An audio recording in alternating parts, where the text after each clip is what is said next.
Hello everyone. Spherical mirrors के इस second section में हम आ रहे हैं और वीडियो का है ये पार्ट 4। इसमें क्या है, हम लास्ट वीडियो ज़रूर देखिएगा दोज हु आर न्यू, क्योंकि पिछली वीडियो से रिलेटेड ही नेक्स्ट वीडियो होती है since it is a series of the chapter light. तो मैं यही चाहूँगी कि पिछली videos watch out the previous videos for the connection to form. और जो नए हैं उनके लिए थोड़ा सा मैं और बता दूं कि लास्ट वीडियो में हमने किया था कॉन्वेक्स और कॉनकेव मिरर की इंट्रोडक्शन और उससे रिलेटेड कुछ टर्म्स, और यहाँ पर हम टर्म्स यूज़ करते रहेंगे। बीच बीच में मैं बताती रहूँगी कि वो टर्म्स क्या होती हैं। लेकिन अब हमने क्या करना है कि कॉनकेव मिरर और कॉन्वेक्स मिरर, इसकी अलग अलग पोजीशन पे अगर हम ऑब्जेक्ट रखें तो उसकी इमेजेस डिफरेंट होती हैं, इमेज फ़र्क हो जाती है, कुछ बड़ी होती हैं, कुछ छोटी होती हैं, कुछ रियल होती हैं, कुछ वर्चुअल होती हैं। और कैसे होती हैं वो हम रे डायग्राम्स की हेल्प से ड्रॉ करके देखेंगे। और इससे पहले कि रे डायग्राम्स हम ड्रॉ करें, पहले हमें पता होने चाहिए रूल्स किसके, कि जब डिफरेंट टाइप की रेस किसी भी स्फेरिकल मिरर पर फॉल करती हैं तो वो किस डायरेक्शन में जाती हैं। थोड़ा सा और ध्यान देखो, पहले हम स्टार्ट ही कर देते हैं। कॉनकेव मिरर, यहाँ मैं दोनों को इकट्ठा बना रही हूँ। जो बुक्स में अगर आपके होते हैं, कुछ बुक्स में कॉनकेव मिरर के रूल्स अलग दिए होते हैं, कॉन्वेक्स के अलग दिए होते हैं, तो अलग अलग images, it's always better to study them in a comparative way. So इसको आप वीडियो को पॉज करके नोट्स के फॉर्म में भी बना सकते हो, तो आपके लिए काफ़ी हेल्पफुल होगी, राइट। और इसके बाद भी अगर किसी को कोई प्रॉब्लम आ रही है तो कमेंट बॉक्स तो आपके लिए है, ये to interact in the comment section please. Now see, this is concave mirror. As I told you कि स्फेरिकल मिरर होता है और इसकी बैक साइड हम पेंट कर दें तो ये कर्वेचर वाला जो mirror, curved mirror, that is a concave mirror. और इसका हम देखिए, ये पोल, रिफ्लेक्टिंग सरफेस के सेंटर को हम पोल कहते हैं, और जो मिडिल लाइन जो पोल को क्रॉस करती है, थोड़ा सा ये टेढ़ी मेढ़ी लाइन जरूर बनेंगी because it is slippery, so kindly bear it with me. So this is F and this is the centre of curvature. ये टर्म्स मैं दोबारा बता रही हूँ कि पिछली वीडियोस में है, तो आपको थोड़ा सा आइडिया दे दूँ कि the distance between the pole and the centre of curvature is the radius of curvature, और उस रेडियस ऑफ कर्वेचर का जो हाफ होता है that is the principal focus. Same हम यहाँ बनाते हैं, और यहाँ हम बनाएंगे कॉन्वेक्स मिरर। बैक साइड अगर आप इसको पेंट कर दो तो फ्रंट साइड इसका रिफ्लेक्टिंग सरफेस बन जाता है। ये रहा पोल, और इसके पीछे इसका वर्चुअल फोकस और सेंटर ऑफ कर्वेचर भी बिहाइंड द मिरर होता है। नाउ सी व्हाट हैपेंस, यहाँ पर रे यहाँ से आएगी, ऑब्जेक्ट इधर है, इधर ऑब्जेक्ट से जब रे फॉल करेगी, पैरेलल रे फॉल करेगी, ये हमने पिछली वीडियो में भी देखा था। जैसे ही ये मिरर को टच करती है, that is a point O, तो वहां से ये रिफ्लेक्ट होके सीधा एफ से क्रॉस होकर आती है। ये हमेशा रूल है कि जो रे पैरेलल होगी, थोड़ा सा इसको पैरेलल बना रहे हैं, जो रे पैरेलल होगी प्रिंसिपल एक्सिस के, वो रिफ्लेक्शन के बाद हमेशा प्रिंसिपल फोकस को ही क्रॉस होके जाएगी। This is the rule number 1। Same is here, यहाँ पर जो रे आएगी आपकी, ये इस तरीके से आएगी, A to B. And remember one thing, जब भी आप रे डायग्राम बनाते हो मिरर में और लेंस में भी, उसमें आपको direction with the help of arrow show करना बहुत ज़रूरी होता है। यू मस्ट मेंशन कि रे कहाँ से कहाँ आ रही है। अब ये डायग्राम है, आपको मैं बता रही हूँ ये यहाँ से यहाँ जा रही है, how do you know? So I am saying the ray is A B and it is moving from A to B, means it is moving towards the mirror, right? Same here, ray is A and O. So direction shows that it is moving from A to O. So mirror, the reflecting surface is inside, and here reflecting surface is outside. That is why it is a convex mirror, right? सो जैसे ही रे वो जो parallel होती है वो reflect तो ऐसे करेगी, लेकिन ऐसे लगेगा कि वो प्रिंसिपल फोकस से आ रही है। ये आपको पिछली वीडियो में प्रिंसिपल फोकस में भी ये रूल मैंने बताया था। सो this is the rule number 1 दोनों मिरर्स का। अब हम देखते हैं रूल नंबर 2। सेम, अगर आप लगातार वीडियोस मेरी देख रहे हो, साथ साथ नोट्स बना रहे हो, अब सबको कॉनकेव मिरर एक कुछ सेकंड में बनाना आ जाएगा। मिरर, पोल, एफ एंड सी। अगर रे, क्योंकि थोड़ा सा मैं और आपको बताऊं, सपोज यहाँ पर ऑब्जेक्ट है, आपको पता है कि ऑब्जेक्ट से लाइट आ रही है, ऑब्जेक्ट से बहुत सारी रेज आती हैं, मिलियंस एंड मिलियंस। जैसे जब सड़क चलती है, सड़क पर हजारों गाड़ियाँ चलती हैं, तो लेकिन आप सारी गाड़ियों पे फोकस नहीं कर सकते। अगर आपको ट्रैफिक रूल के बारे में देखना है, आप सिर्फ एक गाड़ी पर फोकस कीजिए, वो गाड़ी कैसे जा रही है, कैसे लेफ्ट ले रही है, कैसे राइट ले रही है, कैसे ट्रैफिक लाइट पर रुक रही है, कैसे जेब्रा क्रॉसिंग से पहले रुक रही है, और किस तरह से ग्रीन लाइट आती है, किस तरह से मूव करती है, कैसे टर्न लेती है। आप एक ही गाड़ी पे फोकस करोगे या दो गाड़ियों पे फोकस करोगे, you can come to know about the rules of traffic and how to move on the road with a vehicle.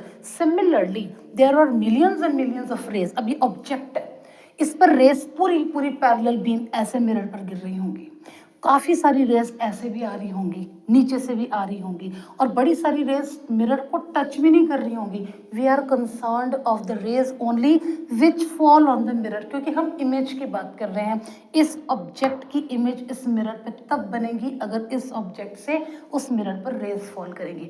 तो हम मिलियंस एंड मिलियन रेस को कंसिडर नहीं करते। To make the diagram simple, जिस तरह traffic पे आप rules के लिए एक या दो गाड़ी पर फोकस करते हो, इसीलिए आप कुछ मेन रेस पर फोकस करते हो, और जैसे ये दो तीन मेन रेस बिहेव करेंगी, उन वो रेस जहाँ पर मीट करेंगे आफ्टर रिफ्लेक्शन, वहाँ पर इमेज बनती है। ये हमने रियल इमेज और वर्चुअल इमेज में भी मेरी पिछली वीडियोस में हमने बताया था, या फिर बताऊंगी, लेकिन अभी हम रूल्स की बात कर रहे हैं। तो अगर कोई मतलब कि दूसरी रे की मैं बात कर रही हूँ, अगर कोई रे या कोई रेस प्रिंसिपल फोकस को क्रॉस होकर जाएंगी, तो रिफ्लेक्शन के बाद वो वापस ऐसे आती है कि वो प्रिंसिपल एक्सिस के पैरेलल हो जाती है। Now you see the direction मैंने शो की, the ray is falling to the mirror, और ये वाली रिफ्लेक्शन शो डायरेक्शन शो कर रही है कि रिफ्लेक्शन के बाद रे ऐसे बिहेव करती है। Is it clear? So this is rule number 2। इसके बिल्कुल ऑपोजिट है, पैरेलल है तो फोकस से जाएगी, फोकस से जा रही है तो पैरेलल हो जाएगी। It's very simple. अब हम सेम चीज कॉन्वेक्स मिरर में करते हैं। Convex mirror, back side paint, this is pole, principal axis, this is principal focus, and this is the C. Almost double. अंदाजा है आपको, पिछली वीडियो में बताया था। अगर कोई रे, अब देखो यहाँ पर तो रियल फोकस से रे क्रॉस कर रही है, यहाँ पर फोकस रियल नहीं है, इट इज वर्चुअल।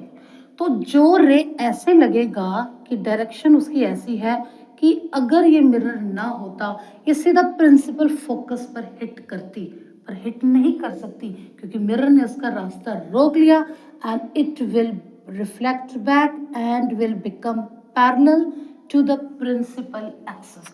थोड़ा हम रेस के नाम भी ले सकते हैं, like A, then B, and then you can say B dash. Here we can say A, B, and then, okay, let's do like this, A, B, and B dash. तो थोड़ा नाम लिखने से, नाम से पहचान होती है, राइट? अगर नाम से बुला, you also feel happy. So this was rule number 2. Now let's come to rule number 3, right? Rule number 3 क्या है? बहुत सिंपल है।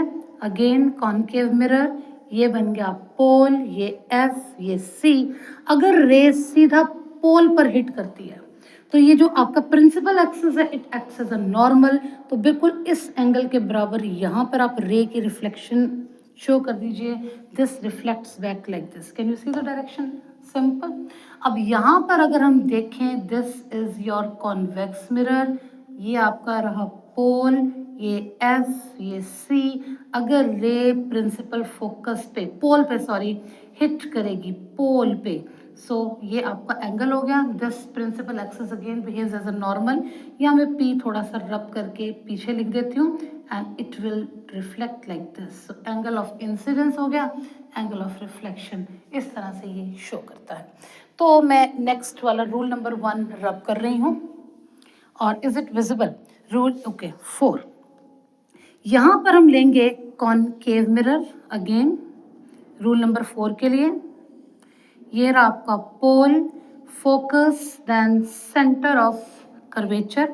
अगर कोई रे सेंटर ऑफ कर्वेचर से क्रॉस करती है और मिरर को हिट करती है, तो ये वापस ऐसे ही रिफ्लेक्ट होके वापस चली जाती है, and we call it as when the ray passes through the centre of curvature of the mirror, then after reflection it retraces its path, यानी जिस रास्ते आई उसी रास्ते वापस चलेगी। तो सेम चीज हम यहाँ बनाते हैं, can you see this convex mirror? पीछे हम इस पे पोल पेंट कर रहे हैं. This is the pole, this is focus, this is C. अब सी तो मिरर के पीछे है, यहाँ थोड़ा सा रब कर देते हैं. If the ray is coming, any रे विच अपीयर्स, कि अगर ये मिरर ना होता सीधा हेड करती सी पे, तो ये वैसे की वैसे ही वापस चली जाएगी, यानी जिस रास्ते आई उस रास्ते वापस चलेगी. These are the rules. और एक और मैं बता दूं कि कॉन्केव मिरर में हम यही 4 रूल्स को यूज करके उसकी डिफरेंट इमेजेस बनाएंगे ऑब्जेक्ट की पोजीशन चेंज करके. इसलिए कॉन्केव मिरर के 6 डिफरेंट केसेस होते हैं, ये आप याद रखिए. और कॉन्वेक्स मिरर के सिर्फ 2 केसेस होते हैं, यानी ऑब्जेक्ट अगर इन्फिनिटी पे हो तब इमेज कहाँ बनती है, ऑब्जेक्ट अगर सामने हो तो कहाँ बनती है. अब हम करते हैं images formed by spherical mirror, उन्हीं रूल्स को यूज करते हुए. जैसे मैंने बताया था कि 6 केसेस हैं. केस 1, तो एक केस 1 में थोड़ा सा ध्यान रखिए कि हम करते क्या हैं. सबसे पहले हम लिखते हैं कि आपका ऑब्जेक्ट कहाँ है, ऑब्जेक्ट कहाँ है, फिर उसके बाद उसकी इमेज कहाँ बनेगी, उसके बाद उसकी इमेज की नेचर क्या है, what is the nature of that image and what is the size of the image. See concave, यहाँ पर हम बात करेंगे स्फेरिकल मिरर्स में कॉनकेव मिरर. जैसे कि मैंने अभी बताया कि इसके 6 केसेस होते हैं. तो ये रहा आपका concave mirror, right. Then this is pole F, then C. Object infinity पे है, ऑब्जेक्ट कहाँ पे है, इन्फिनिटी. इन्फिनिटी का मतलब होता है काफी दूर है. फॉर एग्जाम्पल अगर मैंने मिरर यहाँ उस पे स्टैंड पे पकड़ा है, तो कहिए मैं ऊपर बिल्डिंग पे खड़ी हूँ, तो काफी दूर, यू कैन से कम 500 मीटर या 400 मीटर दूर पेड़ है, कोई बिल्डिंग है, तो इतनी दूर के ऑब्जेक्ट को हम बोलते हैं इन्फिनिटी. इवन सन, स्टार्स सारे इन्फिनिटी पे है. और जब ऑब्जेक्ट इन्फिनिटी पे होता है तब हम ऑब्जेक्ट को प्रिंसिपल एक्सिस पे नहीं शो करते. और जब दूर से, बहुत दूर से जब रेज आती हैं तो वो ऑलमोस्ट पैरेलल हो जाती हैं. सो जब भी इस मिरर पर हम कंसीडर करेंगे rays are coming from very far away, that is infinity, it means the rays we assume that they are parallel. तो ये देखिए पैरेलल रेज, आपकी बुक्स में पैरेलल ऐसे भी शो किया है, but to make it simpler मैं 2 रेज यहाँ बना रही हूँ पैरेलल. और आपको पता है रूल 1 में भी पता है, और प्रिंसिपल फोकस को भी डिस्क्राइब करते हुए हमने देखा था कि जब रे प्रिंसिपल एक्सिस से पैरेलल होती है, after reflection it passes through the principal focus. So second ray will pass through the principal focus. तो रिफ्लेक्शन के बाद ये एक पॉइंट है जहां पर दोनों रेज, रे 1, रे 2, रे 1 को देखिए रिफ्लेक्ट होके ये रे 1 है, और रे 2 को देख लीजिए दिस इज द रिफ्लेक्टेड रे. आफ्टर रिफ्लेक्शन वो प्रिंसिपल फोकस को क्रॉस कर रही हैं, और जहां पर मैक्सिमम रेज मिलती हैं उस पॉइंट पे हम कहते हैं कि इमेज बन गई. तो when the object is at infinity, image formed is at f. और अगर आप देख रहे हो कि f यानी बहुत छोटी है, बिल्कुल प्रिंसिपल एक्सिस के ऊपर ही इमेज बन गई, बहुत छोटी एक पॉइंट साइज की, तो ऐसे में हम साइज को बोलते हैं highly diminished, highly diminished, right, बहुत छोटी. अब नेचर में आपको बताना होता है कि आपकी जो इमेज है वो रियल है कि वर्चुअल है. इमेज मिरर के सामने बनी है, फ्रंट बनी है, रेज सचमुच रिफ्लेक्ट हो रही हैं, अपीयर नहीं, भ्रम नहीं हो रहा हमें, रेज सचमुच मिरर के सामने रिफ्लेक्ट हो रही है. इसलिए नेचर में हम लिखेंगे इसके लिए image is real and inverted. इसका एग्जाम्पल आप कह सकते हो, आपकी मतलब कि रफ फोकल लेंथ हम कॉनकेव मिरर की निकाल सकते हैं, और बुक्स में भी काफ़ी एक्टिविटी आपका प्रैक्टिकल भी होता है. इसमें हम इस तरह से कर सकते हैं. फॉर एग्जांपल हमने मिरर लिया, ये मेरा हाथ है, I am just showing it, it's a mirror. Mirror को आप सामने, ये वॉल को आप स्क्रीन समझ सकते हो, और अगर थोड़ा सा बाहर, विंडो के बाहर थोड़ा सा इसको फोकस करो, तो वॉल के ऊपर सामने अगर कोई बिल्डिंग है, पेड़ है, वो पेड़ आपको उल्टा दिखना शुरू हो जाएगा सामने इमेज पे, वॉल पे. So wall acts as a screen, तो आपको मैंने पहली वीडियोस में देख लीजिए, real image are obtained, real images can be obtained on the screen. अगर यहाँ पर अगर आप स्क्रीन लगाते हैं तो यहाँ पर आपको इमेज बन जाएगी। आपके लिए एक और भी कई बार क्वेश्चन आता है बोर्ड पे। सो यहाँ पर ये बेंच लगाया था, इसको हम ऑप्टिकल बेंच कहते हैं। लैब में आपको मिलता है बेंच और उसके ऊपर मीटर रॉड लगी होती है, मार्किंग होती है। तो ये अगर ये स्टैंड है, राइट, और इस पर हमने लगा दिया कॉनकेव मिरर, और ये दूर विंडो है खिड़की के बाहर, और यहाँ पर ये रहा आपका ट्री, पेड़। लेकिन पेड़ दूर है बहुत, कम से कम 500 मीटर दूर, और हम यहाँ लैब के अंदर हैं और टेबल है नीचे लगा हुआ, और यहाँ पर हम लगा देंगे स्क्रीन। स्क्रीन क्या होता है, एक स्टैंड के ऊपर आप कोई भी वाइट कलर का पेपर लगा दीजिए। ये ऐसे रेज इन्फिनिटी ऑलमोस्ट पैरेलल होके यहाँ पर आएंगी, और पैरेलल होके यहाँ पर रिफ्लेक्ट होके आएंगी। सो आप ये कह सकते हो like this point here, this is the point. यहाँ पर आपको ये पेड़ छोटा सा उल्टा दिखेगा। तो what is this? Images object is at infinity, image is formed at F, और देखो छोटा और उल्टा, इतना बड़ा पेड़ जो 3-4 बिल्डिंग ऊपर, मतलब मंजिल ऊपर बड़ा हो, और छोटे से पेज के ऊपर इतनी सी उसकी इमेज आ गई, that is why we call it as highly diminished. और उल्टा पेड़ है तो real image is always inverted image. और यहाँ पर ये हो गया एफ। तो अगर आप ऑप्टिकल बेंच में ये जो मीटर लगा हुआ है, इसके और इसके बीच में अगर डिस्टेंस को मेजर करोगे, व्हाट इज दिस डिस्टेंस? ये आपका है मिरर, और मिरर और जहाँ इमेज बनती है उसके बीच में जो डिस्टेंस है, it will be nothing, it will be focal length, क्योंकि फोकस पे बन गई इमेज, तो distance is the focal length. Is it clear? ये आपको कई बार क्वेश्चंस आते हैं बोर्ड पे। सपोज अगर यहाँ लिखा है एम और यहाँ लिखा है screen S, what will be the focal length? Choice दी होगी तो आप you can say focal length here is M S. और अगर यहाँ मेजरमेंट दी हुई है, लेट इट बी, यहाँ 0 दिया है, यहाँ पर 30 सेंटीमीटर दिया है, यहाँ 40, everything blah blah blah. So what is it? You just measure it कि 30 centimetre is the focal length. So just use your brain की कॉनकेव मिरर के आगे फ्रंट में जहाँ पर भी इमेज बनेगी, शो की है इमेज, स्क्रीन या इमेज, वो प्रिंसिपल फोकस है। और मिरर और प्रिंसिपल फोकस के बीच का जो डिस्टेंस होता है, that is the focal length. और अगर यहाँ आपको डायग्राम दे दिया और आपसे बोला what is the focal length of the given mirror, तो आप कह सकते हो कि इट इज 30 सेंटीमीटर और एम एस, जिस भी फॉर्म में आपको क्वेश्चन दिया होगा। तो केस 1 को ऐसे हमने स्टडी किया, and we have come to know what type of questions are asked. कई बार डायरेक्ट क्वेश्चन भी पूछ सकते हैं कि दिस इज द मिरर, यहाँ पर हटा देंगे पॉइंट को और यहाँ पर लिख देंगे x, यहाँ पर लिख देंगे y, और यहाँ पर लिख देंगे z। What is x? तो आप लिखोगे x is pole and define it. तो पोल इज द सेंट्रल या mid point of the aperture or the reflecting surface. And what is f? आप you can, what is y?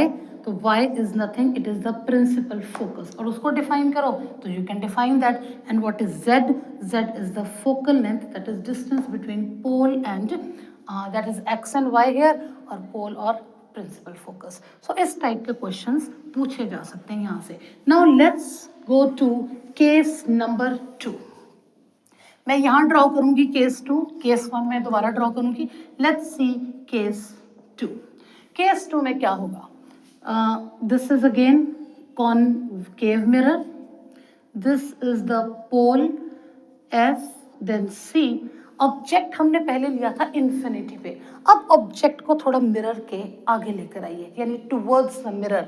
लेकिन towards the mirror लेके आइए, लेकिन उसको centre of curvature यानी सी से बाहर ही रखना है, सी तक नहीं आना चाहिए।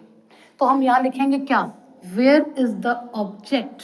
ऑब्जेक्ट इज बियॉन्ड सी, यानी सी के पीछे, लेकिन इतना दूर भी नहीं है कि हम उसे इन्फिनिटी कहते हैं। तो we will use 2 raise.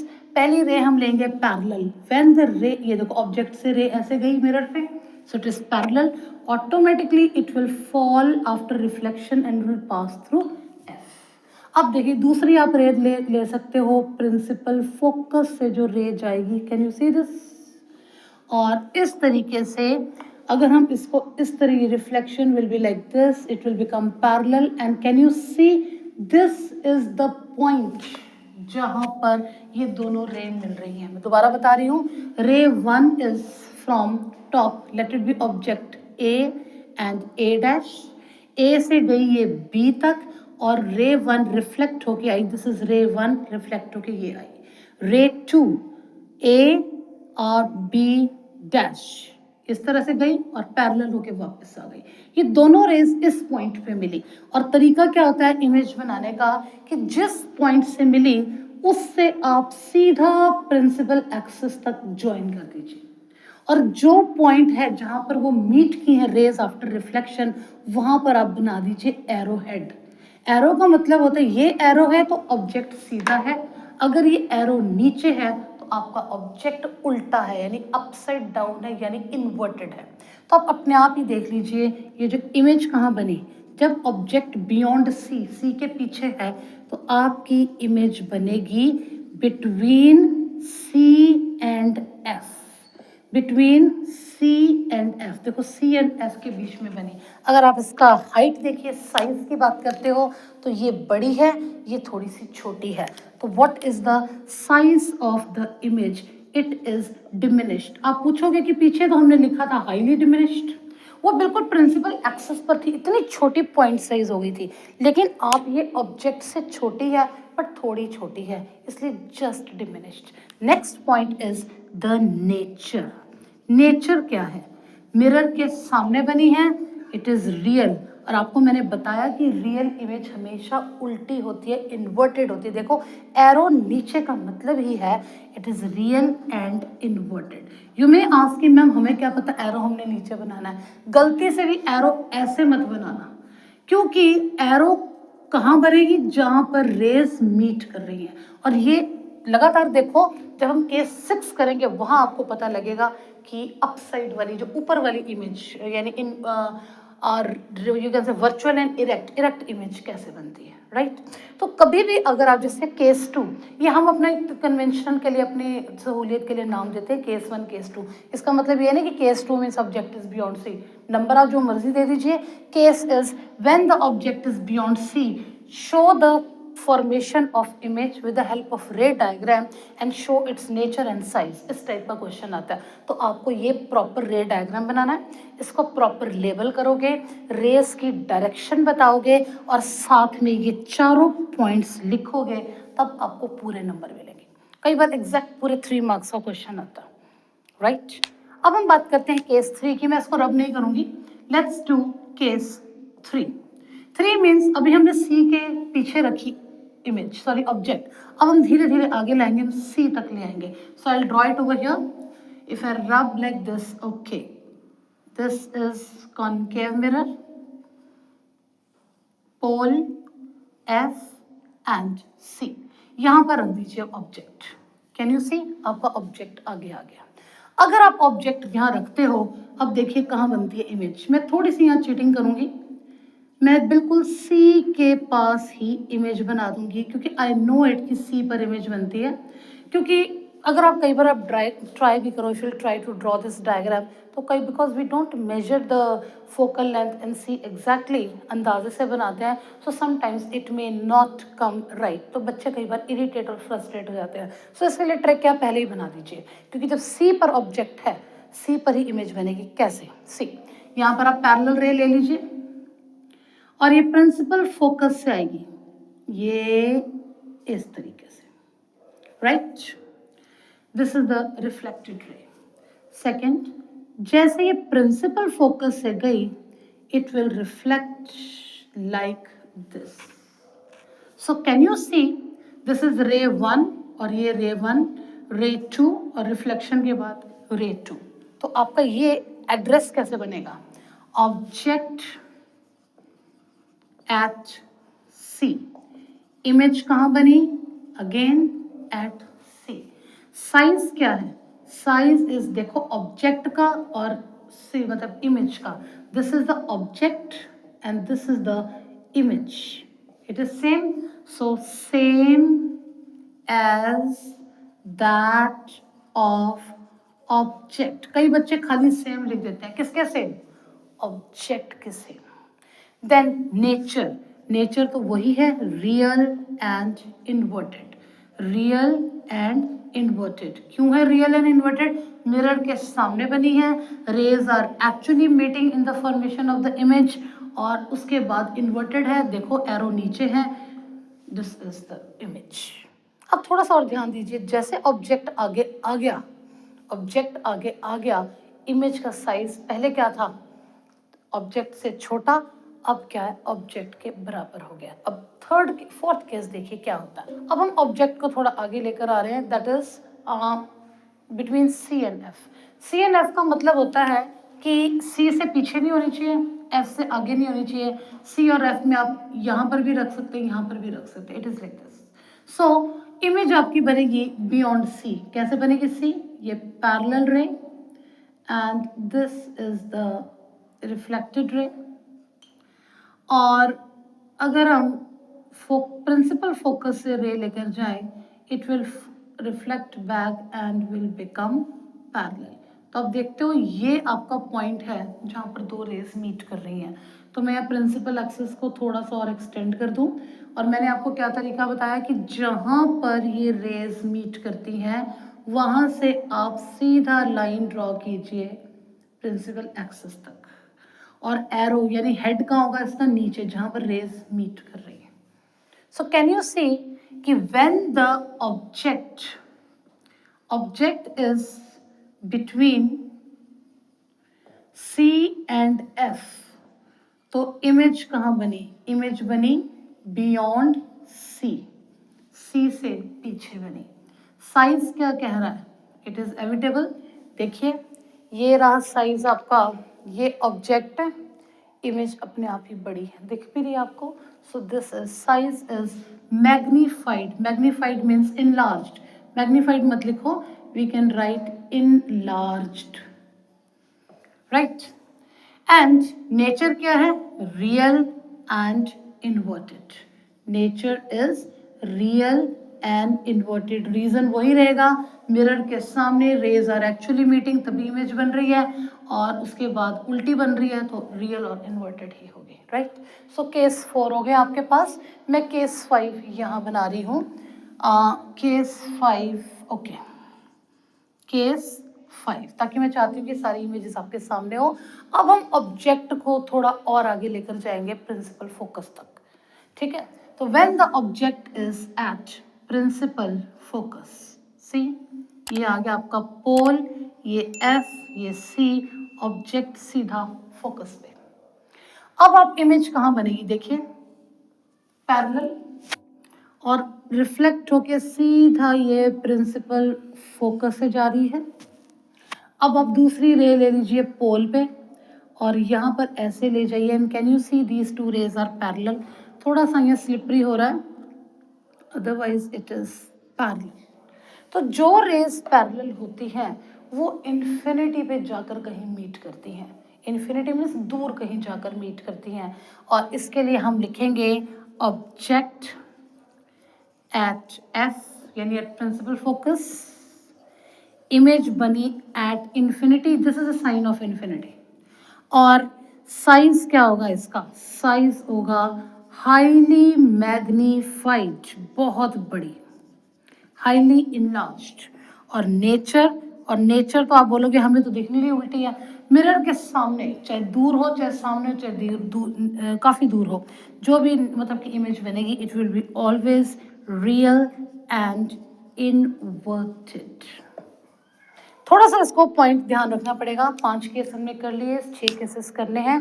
Case 1 था ऑब्जेक्ट वाज एट इन्फिनिटी, जो मैंने पेड़ का बताया था, इन्फिनिटी पे ऑब्जेक्ट है, इमेज कहाँ बनी, फोकस पे। अगर फोकस पे ऑब्जेक्ट है, इमेज कहाँ बनी, इन्फिनिटी पे। तो पहला और 5th केस तो उल्टा हो गया, याद रखोगे। नेक्स्ट इज, जैसे ऑब्जेक्ट आपका बियॉन्ड सी है, इमेज कहाँ बनी, सी एंड एफ पे। जैसे ऑब्जेक्ट अगर आपका सी और एफ के बीच में है तो इमेज बियॉन्ड सी। दोबारा सुनो, object beyond C, image C और एफ के बीच में, ऑब्जेक्ट सी और एफ के बीच में, इमेज सी के बियॉन्ड। तो इस तरीके से याद कर सकते हैं। फर्स्ट क्या था, इन्फिनिटी और प्रिंसिपल फोकस का रिलेशन उल्टा हो जाता है। दूसरा है बियॉन्ड सी, अगर ऑब्जेक्ट है तो इमेज सी और एफ में, और इस तरह से आपको उल्टा याद रखोगे। रह गया बीच का केस, अगर ऑब्जेक्ट आपका सी पे है तो इमेज भी आपकी सी पे। सो this is how you remember. अब हम करते हैं लास्ट केस, थोड़ा सा और ऑब्जेक्ट को आगे लेकर आते हैं एफ और पी के बीच में, राइट। पहले ऑब्जेक्ट कहाँ था? फोकस पे। This was the case 5। अब हम थोड़ा ऑब्जेक्ट और आगे लेकर आएंगे। मीन्स ये रहा आपका फोकस, और यहाँ पर हम रख रहे हैं ऑब्जेक्ट को फोकस और पोल के बीच में। तो यू कैन अंडरस्टैंड कि ऑब्जेक्ट को हम और मिरर की तरफ लेकर जा रहे हैं। अब इमेज कहाँ बनेगी? यहाँ पर ट्विस्ट है। 5 केसेस में हमेशा इमेज जो है वो आगे बन रहे थे, लेकिन यहाँ पर क्या होगा? नाउ यू सी, एक होगी पैरेलल रे और ये जाएगी फोकस से। यहाँ बच्चे गलती करते हैं, वो बिल्कुल ऑब्जेक्ट के नीचे लेकर आ जाते हैं। दे फॉरगेट कि उन्होंने फोकस से रे को वापस रिफ्लेक्ट करके लेकर जाना है। नेक्स्ट इज, अब हम थोड़ा सा इसको ले जाएं पोल पे, और आपको पता है जब पोल पर रे हिट करती है तो वो ऐसे रिफ्लेक्ट करती है, राइट। यहाँ पर आपको ये थोड़ा सा ध्यान देना होगा कि ये जो दो रेज हैं जब रिफ्लेक्ट होती हैं, थोड़ा सा इसमें गैप है। तो इस गैप को अगर आप, ये जो रेज किसी भी ऑब्जर्वर के आई में आ रही है, इसको एक्चुअली ऑब्जर्वर को लगेगा कि रे एक्चुअली मिरर के पीछे से आ रही है। तो पीछे से आ रही है मीन्स उसको हम पीछे एक्सटेंड कर देंगे। Can you see this? हो सकता है थोड़ा स्लिप करके डायग्राम सीधा ना बन रहा हो, बट ये बिल्कुल जहाँ तक ज्वाइन करता है वहाँ तक आपको इसको लेकर जाना है। तो आप प्रिंसिपल एक्सिस को थोड़ा एक्सटेंड कर दीजिए। मैंने आपको क्या बताया था कि रिफ्लेक्शन के बाद जहाँ रेज मीट करती हैं वहाँ से प्रिंसिपल एक्सिस तक आप लाइन ड्रॉ कर लीजिए to draw the image size. तो यहाँ देखिए, ये रेज कहीं नहीं मिल रही, ये लग रहा है कि मिरर के पीछे मीट कर रही हैं या मिरर के पीछे से आ रही हैं। कैसे, अभी मैं आपको बताती हूँ, लेकिन पहले यहाँ देखो, this is the point where the reflected rays appear to meet. वहां से लेकर till the principal axis you have to draw the line. So this is the object, sorry image, और ये जो इमेज बनी है, अब आप रेज कहाँ मीट कर रही थी? ऊपर। तो यहाँ पर आप एरो लगाएंगे। सो दिस इज द ऑब्जेक्ट और ये रहा उसकी इमेज। तो यहीं से आपको क्लियरली दिख रहा है कि इमेज क्या है? मैग्नीफाइड है। और इमेज बनी कहाँ है? मिरर के पीछे बनी है। इसका मतलब क्या है? जो इमेज मिरर के पीछे बनती है, मिरर के पीछे तो कुछ भी नहीं है, सिर्फ लग रहा है मिरर के पीछे कुछ है, इसलिए ऐसी इमेज को हम कहते हैं वर्चुअल इमेज। वर्चुअल और ऑब्जेक्ट से बड़ी, मैग्नीफाइड, एंड उसके बाद कह सकते हो कि पोजीशन क्या है? Behind the mirror. यहाँ आपको कोई भी पॉइंट नहीं बताना होता कि फोकस पे किस पे है, because there is no focus behind the mirror, right. तो ये केस 6 है। अब हम इसके साथ रिलेटेड कुछ इसको एनालाइज करते हैं, बिकॉज कभी भी किसी भी चीज़ को आप स्टडी करते हो, फर्स्ट वॉज कि आपने ये 6 केसेस, क्योंकि केस 1 मैं यहाँ रब कर चुकी हूँ, 2, 3, 4, 5 एंड 6 केसेस आपको एक बारी जैसे जैसे मैंने लेक्चर दिया उसको अच्छे से समझ के उसको ड्रॉ कीजिए। ड्रॉ करने के बाद थोड़ा सा उसको मेमोराइज कीजिए, यानी मेमोराइजेशन भी है और अंडरस्टैंडिंग भी है। अब हम उसको थोड़ा सा एनालाइज करते हैं कि हो क्या रहा है। नाउ यू सी, एनालाइज करने के लिए हमारे पास बोर्ड के क्वेश्चंस आते हैं। फर्स्ट क्वेश्चन है, what happens to the image? What happens to the image if the object is moving towards the mirror? What happens to the image if the object, मैं shortcut लिख रही हूँ, is moving towards the mirror? अगर mirror की तरफ आप object को ले जाते रहिए तो इमेज का क्या होता है? इसका मतलब क्या है? ये रहा सबसे पहले ऑब्जेक्ट हमने रखा था इन्फिनिटी पे, केस 1 जो मैंने यहाँ नहीं शो किया हुआ, हम रब कर चुके, we have done it. Case 2 में ऑब्जेक्ट थोड़ा सा और आगे आ गया, यानी मिरर की तरफ आ गया। और आप केस 3 में, ये बियॉन्ड सी है, केस 3 में देखिए सी के पास आ गया, सी के ऊपर आ गया। केस 4 में देखिए सी से भी आगे गया object, that is between C and F. और आप केस 6 में देखिए, सॉरी केस 5 में देखिए, केस 5 में ऑब्जेक्ट और भी आगे आके एफ पर आ गया। और केस 6 में देखिए ऑब्जेक्ट और भी आगे आ रहा है। यानी क्वेश्चन आपको क्लियर हो गया कि जैसे जैसे ऑब्जेक्ट मिरर की तरफ जाता है इमेज का क्या होता है। लेट्स सी, जब इन्फिनिटी पे ऑब्जेक्ट था तो इमेज कहाँ बने था, फोकस पे।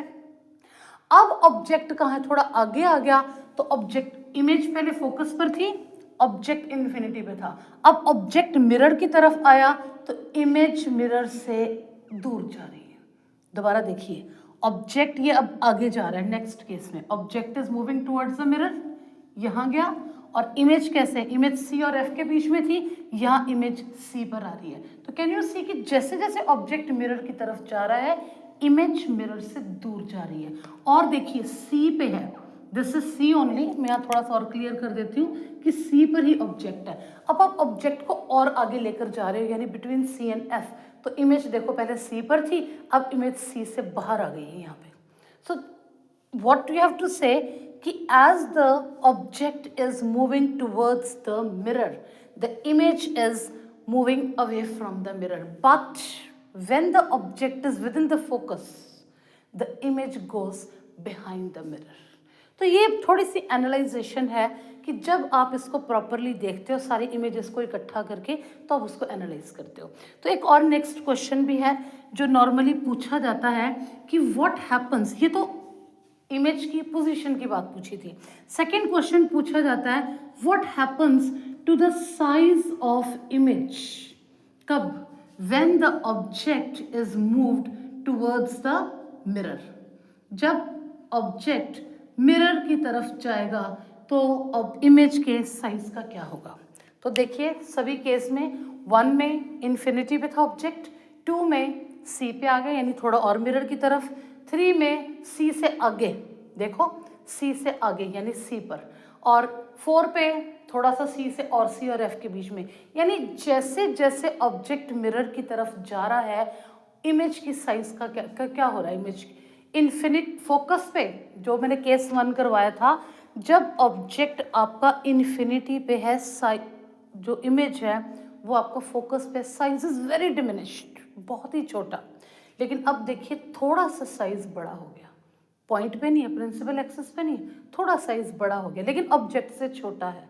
जैसे ही आप सी पर ऑब्जेक्ट ले आते हो इमेज तो जा रही है अवे फ्रॉम द मिरर, लेकिन अब इमेज ऑब्जेक्ट के बराबर हो गई है यानी साइज बड़ा हो गया।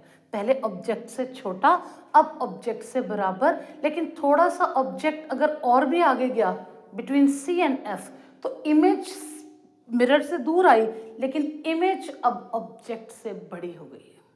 पहले बहुत छोटी, फिर ऑब्जेक्ट से थोड़ी छोटी, फिर बिल्कुल बराबर कर दी, ऑब्जेक्ट से बराबरी कर दी, अब उसके बाद अब ऑब्जेक्ट से भी बड़ी हो गई।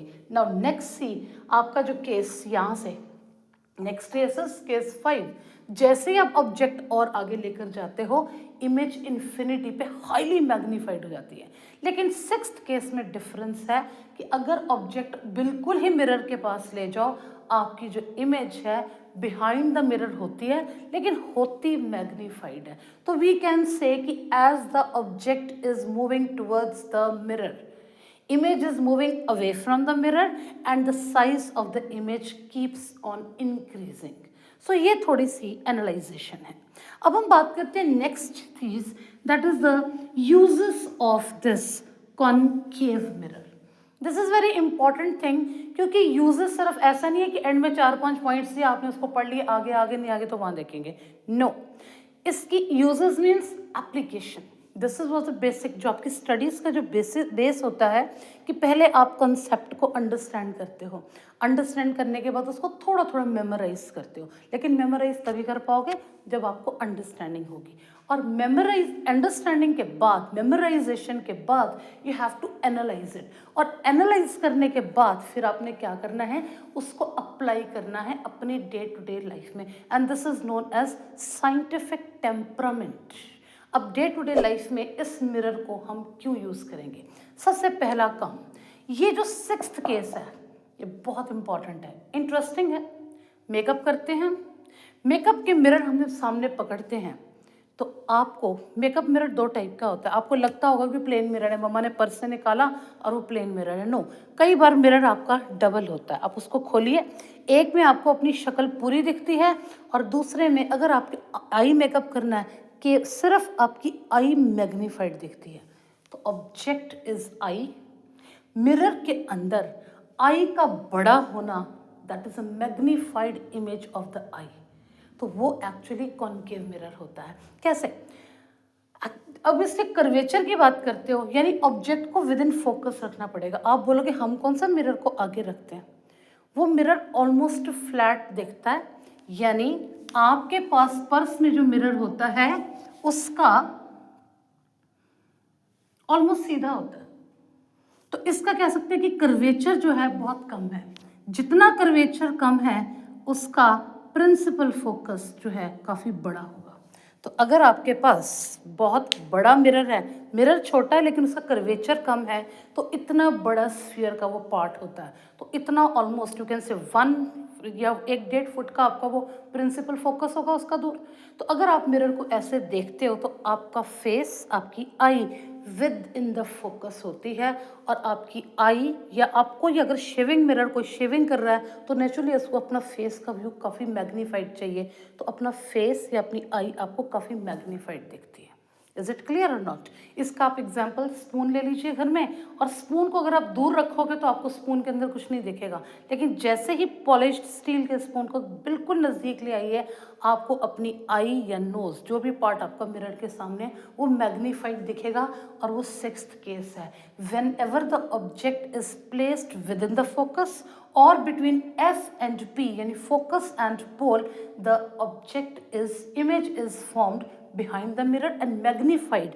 और इसी कॉन्सेप्ट को हम यूज करते हैं मेकअप का मिरर बनाने के लिए, शेविंग मिरर बनाने के लिए, और एक और खास चीज, डेंटिस्ट भी यही मिरर यूज करता है। आपने कभी जब डॉक्टर के पास गए हो तो आपके दांत में, मुंह में एक छोटा सा इंस्ट्रूमेंट डालता है डॉक्टर, कुछ इस टाइप का होता है। If I draw like this, ये स्पून टाइप, लेकिन उसमें स्पून नहीं होता, उसमें हल्का सा ये मिरर लगा होता है, that is the concave mirror.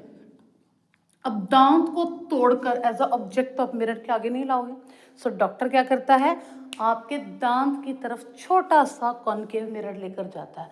तो वो कॉन्केव मिरर और दांत ऑलमोस्ट पास पास होते हैं, तो आपका जो टूथ है वो उस छोटे मिरर के फोकस के अंदर आ जाता है, और डॉक्टर को इस टूथ, या अगर यहाँ टूथ यहाँ पर है, दांत है आपका, तो डॉक्टर को वो टूथ मिरर के पीछे मैग्नीफाइड होकर दिखता है। तो ये वाली जो प्रॉपर्टी है कॉन्केव मिरर की, जबकि object is place with in the focus and it gives magnified image, ये हम बहुत तरीके से यूज कर सकते हैं। एज अ डेंटिस्ट वो दांत की मैग्नीफाइड इमेज देख सकता है डॉक्टर, और आपके लिए मेकअप मिरर और shaving mirror. So that was all about the images formed by concave mirror and it's uses. And do watch out for the next video, जिसमें हम करेंगे कॉन्वेक्स मिरर के सिर्फ 2 इमेजेस हैं, और उसके बाद sign convention and numericals. But do subscribe this channel if you haven't and press the bell icon so that जैसे जैसे नई वीडियोस आती हैं आपको नोटिफिकेशन मिले। और share maximum, if you find it's valuable and it's worth, तो अपने मैक्सिमम फ्रेंड्स के साथ शेयर करिए। Let's build our community, right, stronger, क्योंकि थोड़ा सा ये चैनल को हेल्प करता है, और नेचुरली जितना आप सपोर्ट करोगे उतना ही चैनल ग्रो करेगा। Thank you and let's meet in the next video.